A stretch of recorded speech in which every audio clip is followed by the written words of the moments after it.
Welcome back! The Keeper of Fire, Book 1 of the Dolphin Code Trilogy. Chapter 9, The Keeper of the Forest. Day 6, Earth. The sound of water gurgling over river stones, a gentle warming sun, and a soft breeze rustling the trees. Deiji was awakened by such peacefulness early that morning, frowning when it was interrupted by the sound of stamping hooves near her head. She opened one eye warily. Mangiet? He stamped on the ground again. Sit up, Juju. She moved her cloak from her face and squinted into the blinding sun, but complied. Crossing her legs, she sat up straight. We will do stretches in the morning to greet the sun, Mangiet announced. He joined his hands high over his head and exhaled as he leaned forward. Together, they went through a series of stretches, stretching their upper bodies and arms, waist, spine, the legs. Deiji had never experienced such a transitional morning. They rose to their feet, and Mangiet suddenly shoved her shoulder, and she nearly fell. Mangiet, she said in irritation. 2 legs! How on earth do you expect to say balance? He teased. But seriously, Juju, you need to work on your stance. No one should be able to push you down. Deiji focused her balance and spreading her feet apart and planting them firmly as Mangiet guided her steps. Wider. Okay, good. Now rest on your back leg, plant it like a tree. Bend your knees. More. More. Good. Now transfer your weight evenly between your legs. Find your center of balance. Good. Now give me your fist. He took her hand and balled her fist accordingly. Now I want you to punch my hand, he said, cupping his hand into a target.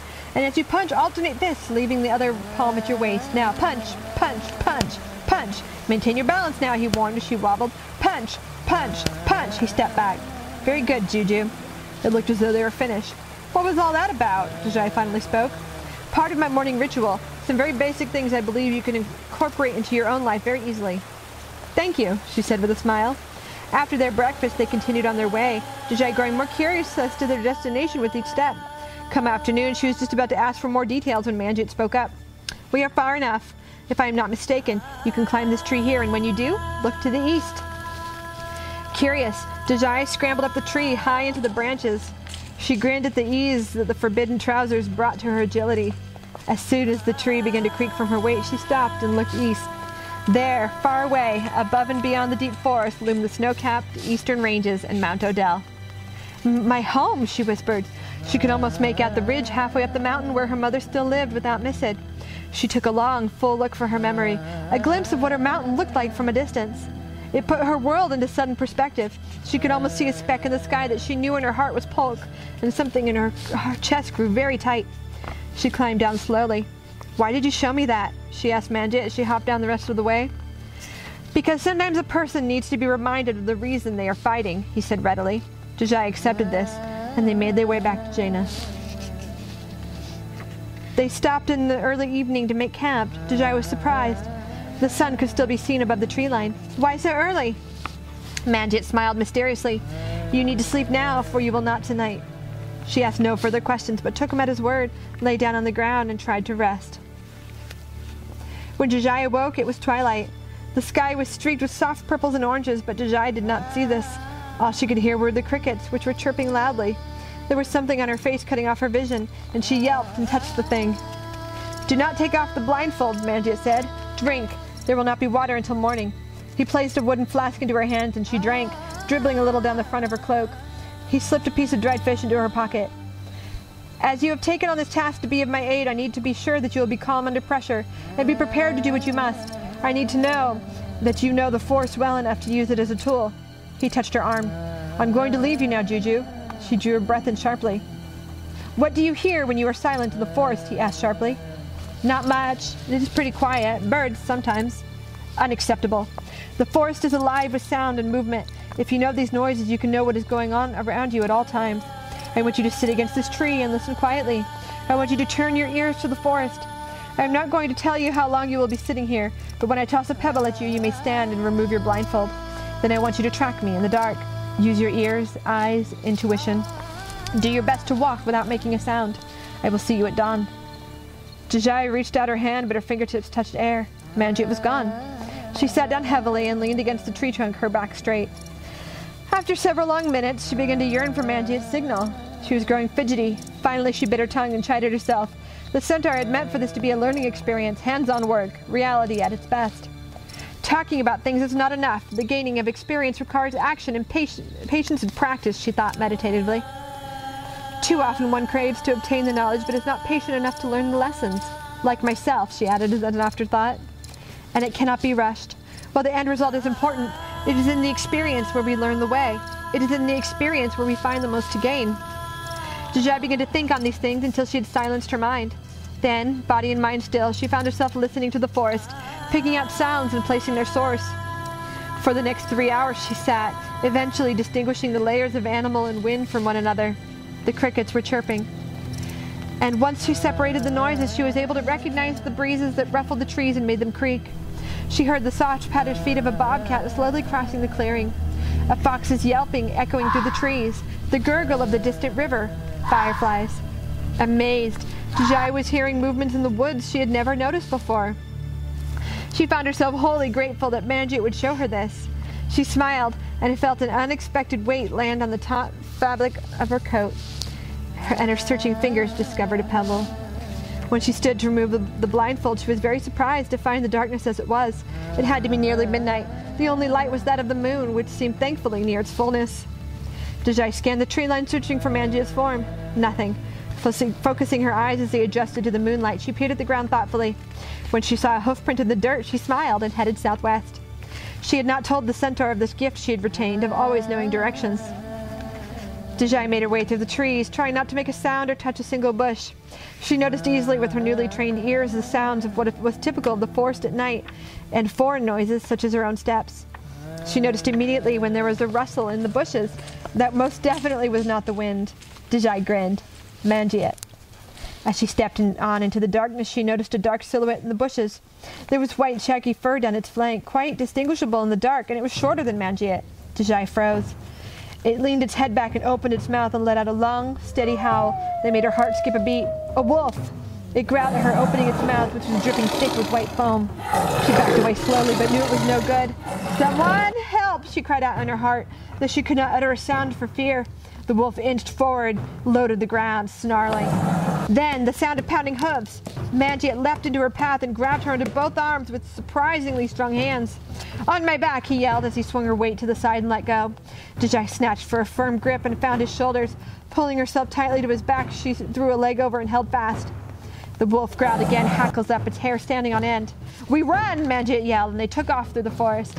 Deiji had never moved so fast, not even on Gio's winged back. The trees were a blur as they galloped, and the ride was quite bumpy. They leapt over fallen trees and through bushes. Deiji couldn't even look back to see if the wolf still pursued them for fear of falling off. She hugged close to the centaur's body, praying he would keep his balance and maintain his speed, hoping she would stay on. Finally, Manjit began to slow down. He settled into a trot, still not stopping. He was breathing heavily. "Disease," he panted, wiping his forehead off with his arm. "What?" She sat back, her hands still resting on his shoulders. "There is a disease that has begun to touch the woodland creatures. In the wolves it causes them to act erratically. I am glad you were not bitten." He hopped over a small ditch. Deiji leaned forward and hugged Manjit around the shoulders. "Thank you," she whispered, burying her face into his neck. Manjit paused and lifted his hands to her arms, which were still wrapped around his neck.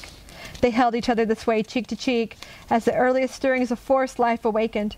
When they opened their eyes again, the first light of dawn was beginning to show through the trees. Day 7, Earth. They stepped into Jaina's clearing mid-morning, wary but in good spirits. Deiji was not on Manjit's back anymore. She had slid from her perch to walk beside him, almost embarrassed to have ridden him so. When Jaina noticed them, she did not wait for the usual obeisances. Rather, she called out his name at first sighting. "Manjit!" Jaina cried out sharply. He left Dejai's side and hurried to his lady. "Manjit, my tree Sunay has informed me of the army's orders. At dawn tomorrow they are to ford the longest river from Toten Town into the deep forest. They have been instructed to destroy anything they come across. Kill whoever or whatever they see." The brave centaur nodded, and Deiji knew his worst fears were confirmed. "You know this is the eve of the 6th full moon of this year," Jaina insisted. "If the Rockman rises and we are defeated, the soldiers will destroy all that is left, and it will be the end of us all." "What must I do?" Manjit stood straight, very serious. This was his moment. "Go. Prepare for what is to come. I will speak to the trees to spread word for all to flee, and not to return tomorrow. We must clear out the forest and be ready for tonight. Go." Manjit turned, catching Dejai's eye for just a moment. She wanted to speak, but there was no time. "We will be together soon, Juju," he cried as he leapt into the tree line. Silence fell over the clearing. Deiji, Jaina was calling her. She turned. Yes, milady, she asked politely, swallowing all emotion. You have done a very wise thing, asking me to have Sune spy on those soldiers. Sune? That is the name of the tree you summoned my attention with. She curved her oak features into a smile. Oh. Furthermore, giving the village folk warning of our mystical existence was extremely wise. Really? Absolutely, my daughter. It will only validate the rumors when the truth is laid bare. Her smile faded and she looked sad again. Jaina, may I ask a question? You may.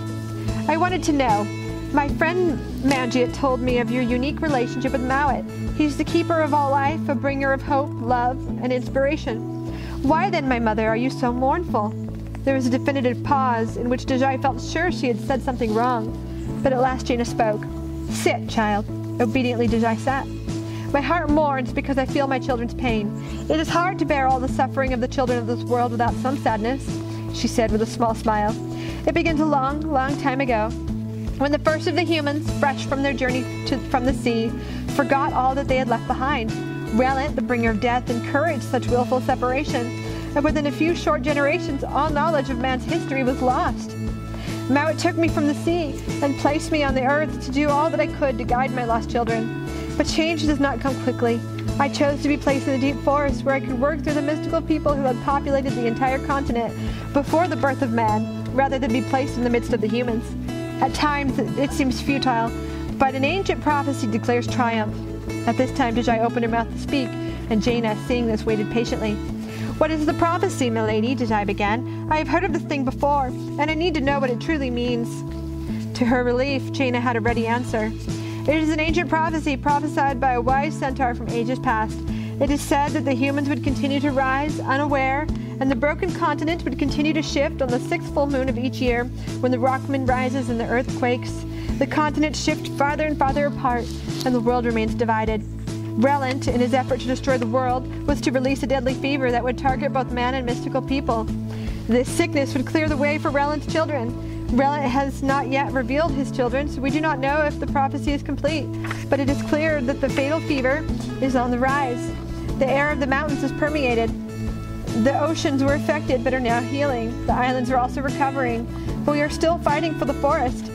Mowat was to send the one to relinquish the flames of the fever. They would come from a unique mother, a mix of human and mystical blood. They would be a joyous being with many hidden strengths. They would crave knowledge above all else. With some instruction, they would rise to be a great leader, a conqueror of each element. Hundreds of years have passed since this was foretold. The people of this world have slowly given over to despair, with no hope that we will all live in harmony one day. It has been a little over 200 years since man has climbed onto the shore, and not one person who has been born who can fit the description of this prophecy until now. Deiji waited, scarcely breathing. I have watched you before, Deiji. She sat up sharply and frowned. You have? When? On the Dragon Islands. I believe you took refuge in my tree. Jaina smiled. I guarded you against Adar. Oh, wow. It was you who spoke to me? Jaina nodded. Thank you. There is one you will encounter soon, Jaina continued. His name is Tower, as you have heard. He lives underground in dark tunnels that extend for many miles. He emerges once a year, and when he finishes his work, the earth shakes and the continents shift farther apart. Absolute terror reigns in the forest. He will make 6 blood sacrifices to the moon, and then he will come for me. The keeper of the forest will fend him off and keep him from completing his mission before the sun rises, and Tower must retreat to his tunnels. The most sacrifices Tower has ever made were 5. He has come close. Tonight, he must be stopped for good. Relant is at his strongest, and this chaos must be ended. The time is now. Does he have any weaknesses? Do you know of a way to stop him? He is safe during hibernation. There is but one weakness he does possess. Being 40 feet high and fully composed of rock, his only physical weaknesses lie in the strength he derives from the moon. To be cut off from the moonlight would utterly destroy him, and he would crumble back into the earth forever. In the years past, the keeper would allow himself to be chased until Tower receded at dawn. This year we end his reign of terror, she finished with passion. That is, if you are who Mowat thinks you are. What? Do you not see? You are the prophesied Jai, the one. You will save the world of Nigh. Deiji was stunned. She could not think of anything to say to this. I don't. She was defeated. Thank you for all you have given me, my mother. Would you tell me of Mowat's predecessor? She asked us with urgency, passing over the prophecy, as she was fearful for her friend's very life. Oh, yes, Jaina replied, once again mournful in such memory. One day, some years ago, there was a noble centaur named Aiden. He was the keeper of the forest, a title which none have since carried. He mentored a young centaur who got himself in a precarious position during one of Tower's deadly unearthings. That is what I heard, yes. The young centaur was fixated on being the one to send the rockman to his grave forever. But it was a mistake. He was wounded in the attempt and would have died if Aiden hadn't arrived then. Instead of ensuring Tower's defeat, Aiden rescued the young centaur. Once the student reached safety, Aiden found himself cornered and so became Tower's third sacrifice that night. The boy, shamed and saddened by these events, reluctantly committed himself to Mowat's tutelage, and after a series of intense trials, took upon the duties of Aiden himself. He will be tied to these duties until the keeper's death is avenged. Deiji sat still for a while contemplating. Animals began cutting through the clearing, fleeing north. The sun was growing late. It was Manjiet, wasn't it? She said to the dryad. That, Jaina said with a trace of a smile. You shall have to ask him for yourself. Deiji ran to her cave, snatching up her weapons and affixing them to her body. And then she sprinted down the slope. She found Manjiet on the riverbank, skillfully tying feathers to the ends of arrows in the fading sunlight. He was muttering under his breath, but looked relieved when he saw Deiji. Flocks of birds were flying north overhead, fleeing the wood, and Deiji thought about the newborn babies in their nest who could not fly yet. Juju, Manjiet called out to her, and he pulled her into a tight embrace. Oh, wait, he said, searching among things behind him. He handed her a red flower. Thank you, Deiji said, giving him another hug. They stepped back but did not let go. Her hand rested on his shoulder. Are you all right? She asked him. I am full of anticipation. There is so much to be done. He pulled away and began gathering finished arrows into his holster. Will you teach me how to make those? Deiji asked suddenly. Manjiet froze. He walked back to her and placed his palm to her cheek. I will teach you how to shoot, how to hunt, and to trap. I will teach you everything I know. Tomorrow, she said firmly. His face looked rather grave, but he played along as though following a script. Yes, he offered her a weak smile. Tomorrow. He looked into her eyes and they both knew the truth. He frowned. Deiji, your pendant, it is glowing. She looked down and saw the vines on her medallion were emitting a bright green light around the emerald. Turning to the river, she saw a dolphin surface, sending up quite a spray. A reel! She dropped the flowers she still held clutched in her hand, and she plunged into the water, splashing wildly about as she sprouted her mermaid's tail. She embraced her friend, and he circled her in urgency. There was no time for happy conversation in the dusk. Deiji, it is time, Erbil cried. It has come. The full moon rises. Tower will emerge from beneath, and whatever he does, the soldiers will be here at dawn to finish the job. You must stop both him and the soldiers. Both? But how? I honestly do not know. Do what you can, my friend. You have my luck. I must go. And with that, he sank beneath the waters. Deiji turned to the shore and saw Manjiet there looking alert and startled. The full cover of nighttime had fallen in an instant. The ground began to shake. She sluggishly pulled herself out of the water, gained her human legs and began to run, weaving up the bank, unable to maintain her balance as the earth wove and shook beneath her. Manjiet, she cried voicelessly, and she fell to her hands and knees, weighed down by the shifting earth beneath her feet. Crack! The earth began to split. A jagged tear in the dirt ran between her hands. A splash of red, and she saw her flower fall through. As the dirt crumbled away beneath her, Deiji found herself falling into complete blackness. After a moment or two, she hit the ground and bounced hard. She heard a sickening snap and her left arm went numb. More dirt and rocks crumbled and fell from above, and she covered her head with her good arm. Large boulders came loose from above and clattered down. The last thing she saw was a rock hurling from the air towards her head. The full moon's light shone down into the crevice when Deiji opened her eyes. It was quiet. She quickly noted where she was and examined her own damage. She rolled onto her aching side, tasting blood. Her head was throbbing, and the pain in her arm was severe. She braved a look and saw bone. Broken.